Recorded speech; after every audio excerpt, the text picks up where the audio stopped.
안녕하세요, 여러분. 오늘 다룰 주제는 매년 이맘때면 대한민국을 뜨겁게 달구다 못해 폭발하게 만드는 단골 손님 바로 최저임금 이야기입니다. 최근 뉴스 보시면서 내년부터는 업종마다 지역마다 최저임금이 달라질 수도 있는 건가? 하고 놀라신 분들 많으실 겁니다.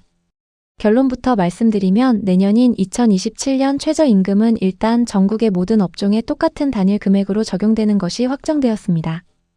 하지만 진짜 주목해야 할 것은 그 결정이 내려진 과정과 그 이면에 숨겨진 엄청난 변화의 움직임입니다. 바로 얼마 전인 2026년 6월 18일 정부 세종청사에서 최저임금위원회 전원회의가 열렸고 여기서 역사적인 투표가 진행되었습니다.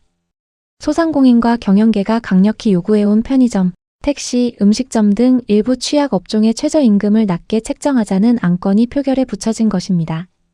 노동계는 근로자의 최저생계비를 위협하고 낙인 효과를 준다며 격렬하게 반대했고 경영계는 자영업자 다 죽는다며 팽팽하게 맞섰습니다. 그리고 나온 투표 결과는 찬성 11표, 반대 14표, 무효 1표로 단 3표 차이의 부결이었습니다. 경영계의 안건이 지긴 했지만 시사 경제를 아는 전문가들은 이 결과를 보고 등골이 서늘할 정도로 깜짝 놀랐습니다. 표 차이가 불과 3표밖에 나지 않았다는 것은 대한민국 최저임금 제도의 근간이 흔들리기 시작했다는 강력한 신호이기 때문입니다. 최저임금위원회는 노동계 9명, 경영계 9명, 그리고 정부가 임명한 공익위원 9명 등 총 27명으로 짜여진 기구입니다. 노동계는 무조건 반대하고 경영계는 무조건 찬성하니까 결국 캐스팅 보트를 찐 공익위원들의 마음이 어디로 향하느냐가 핵심입니다. 이번 3표 차이라는 결과는 철벽 같았던 공익위원들 중 상당수가 소상공인의 눈물 섞인 호소의 표를 던졌음을 의미합니다. 다음 투표에서 공익위원 중 딱 2명만 마음을 찬성으로 돌린다면 대한민국 역사상 최초로 업종별 최저임금 차등이 현실화되는 것입니다. 영상을 보시는 분들 중에는 아니, 진짜로 업종마다 임금을 다르게 주는 게 법적으로 가능한 일이야? 라고 의아해하시는 분도 계실 겁니다. 놀랍게도 우리나라 현행 최저임금법 제4조 1항에는 최저임금을 사업의 종류별로 구분하여 정할 수 있다고 명확히 적혀 있습니다. 실제로 이 제도가 처음 도입되었던 1988년 첫 해에는 제조업을 2개 그룹으로 나누어 최저임금을 다르게 적용한 역사적 선례도 있습니다. 그 이후로는 줄곧 전 업종 단일 임금 체제를 유지해왔지만 최근 몇 년간 자영업 경제가 최악으로 치달으면서 이 조항이 다시 부활하려는 분위기입니다.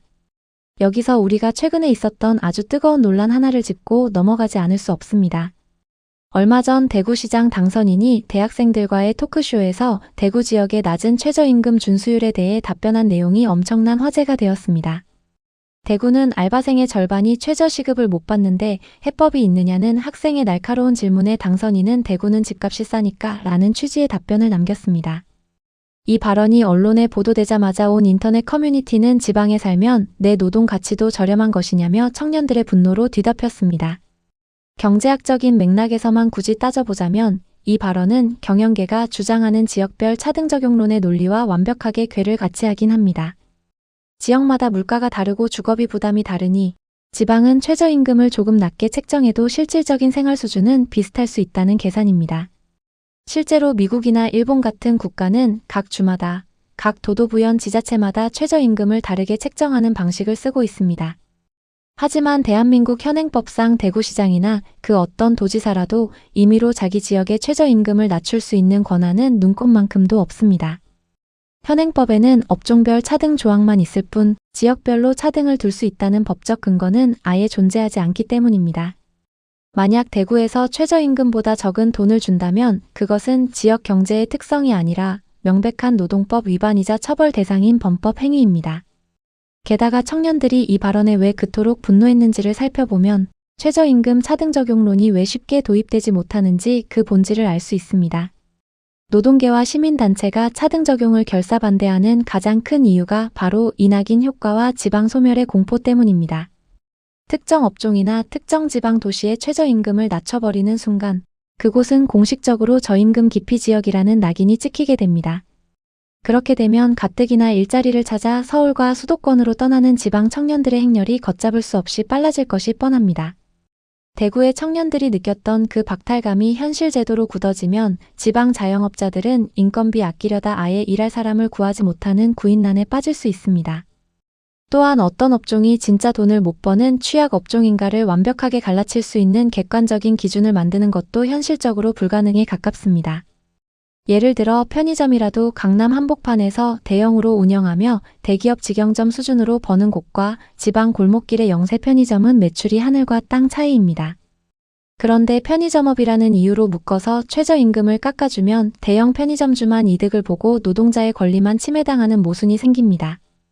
반대로 소상공인과 경영계의 목소리도 단순히 욕심으로 치부하기엔 그 현실이 너무나도 절박하고 처절합니다. 물가는 천정부지로 솟구치고 대출금리는 내릴 줄 모르는데 손님들의 발길은 뚝 끊겨 하루 매출로 알바생 시급 주기도 벅찬 사장님들이 널려 있습니다. 주변을 둘러보면 테이블마다 태블릿 오더가 깔리고 가공식품 매장이나 카페가 무인 점포로 무섭게 바뀌는 모습을 쉽게 볼 수 있을 겁니다. 자영업 사장님들이 악해서가 아니라 진짜로 국가가 정한 최저임금을 지불할 경제적 능력이 바닥났기 때문에 생존을 위해 직원을 자르고 기계를 들여놓는 것입니다.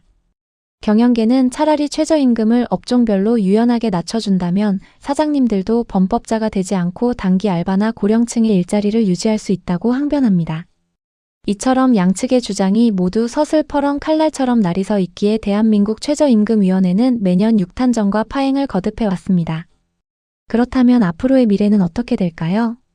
매번 싸우다 끝나는 이 소모전 속에서 정말로 최저임금이 쪼개지는 날이 올까요? 전문가들은 이번 2026년 6월의 세표차 표결 결과를 기점으로 제도의 둑이 무너지는 속도가 엄청나게 빨라질 것으로 내다보고 있습니다.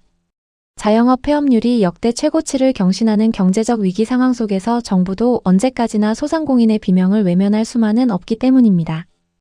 여기에 불을 지핀 결정적인 변수가 하나 더 존재하는데 그것은 바로 얼마 전 뜨거운 감자였다가 결국 무산된 외국인 가사돌봄 인력 논란입니다.